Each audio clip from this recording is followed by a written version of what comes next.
guys, Blazing Tech here, and today I'm going to be talking to us about my transition period from the iMac to a MacBook Pro. So, it's just me. After about a week, I just kind of want to talk about it.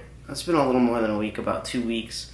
Kind of my thoughts. I used to be the type of person that always would prefer an iMac over a MacBook Pro, but as I got deeper into high school, I realized that I needed something with a little more portability for projects and stuff like that. So off the bat, what I want to talk about is this MacBook Pro is the 13-inch, 256 gigs of flash storage and 16 gigs of RAM. So this is really powerful. I edited my last video on this, and it uploaded and edited rather quickly. And I did a lot of fancy stuff on there. I was shooting f1.8, so yeah, this handled that really well on iMovie. No lag at all. It was really good work. But day to day, I'd say the one thing that I hate the most is just having to worry about the battery life on this. It's good. It lasts me a full day. I don't take it to school, but when I come back, it's here, it's ready to go, and then I'm usually working on labs for biology and stuff like that. I can run a lot of windows open. 256 is good. Yeah, I do a lot of Google Drive stuff, so yeah, this handles that well. My iMac handled it well also.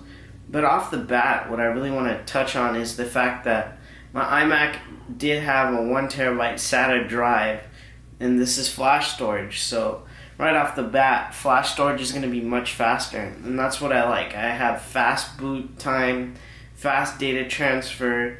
I can keep my music and stuff on here because of the 256, but as far as documents and stuff like that go, I just have all that stuff in Google Drive, so space isn't too big of an issue. Another thing that I miss is probably the mouse.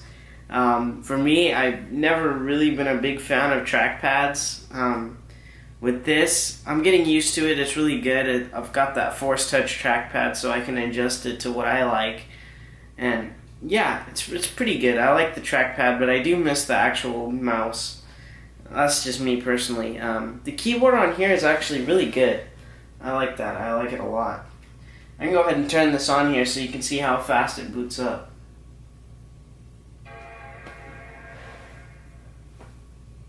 Probably in a couple seconds here, it'll be ready to go. That flash storage is just really fast. And there we go. I can just put my stuff in here and it's ready to go.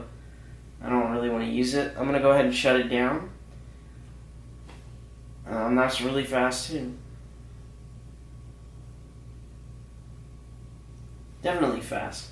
I'm going to go ahead and put this down. But from an iMac, from the iMac screen to the Retina display is just, it's a really big difference. Like, I notice it a lot now that if I look at the iMac screen, it's really bad. Yeah, the Retina display definitely does spoil you, especially on this. This Retina display is much higher quality than anything of the phones and the iPads, so you can definitely tell. It's great for watching movies, editing video. It's good. One thing that I wish that this had was a little bit better battery, again, because I have to worry about charging it and overcharge and keeping the battery nice and, I guess, relatively happy. Not going completely to 0 from 100 or going over 100 for a long period of time. I do miss the ease of just turning the iMac on and having that ready to go, but I mean, just the portability aspect. I can move my workstation around wherever I want. So if I had to do like a document in my grandma's house, she doesn't have Wi-Fi, and I can just take my iMac as opposed to my little MacBook Pro, and that was getting kind of old. Not my MacBook Pro, my little iPad mini rather. That was getting kind of old. So as far as power, I'd say the MacBook Pro, this particular model, rivals my iMac. Even though my iMac is a quad-core processor, 2.7 gigahertz. I think it turbos to about 3.1 or 3.3, I'd say. This is a 2.5 gigahertz. No, it's not 2.5. I think it's 2.7 gigahertz. Sorry about that. And it turbos to about 3.1. with 16 gigs of RAM, and obviously this does have that flash storage, so it's going to be a lot faster than what my iMac is. So I'd say that fact that this has a flash storage kind of balances out the fact that my iMac has 4 cores. It's quad core, so I can run a lot of applications and a lot of Windows and Safari on here, and I can listen to music, and it doesn't feel slow at all. So if you want to really do a lot of multitasking, either or would be my suggestion. My recommendation rather. You can go either with the MacBook Pro or the iMac. I will say that the 13-inch display does feel a little small at times.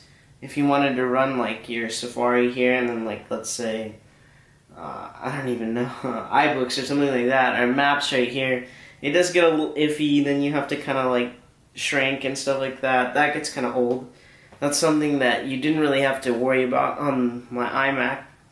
Even on the 27-inch iMac, you can just kind of make it bigger. And the same thing could be said about the 15-inch MacBook Pro also. All in all, I'd say the transition for me was good as a student, going from an iMac to a MacBook Pro. Again, that's just me, and I thought that I would talk about it. Thanks for watching, guys. We'll see you later.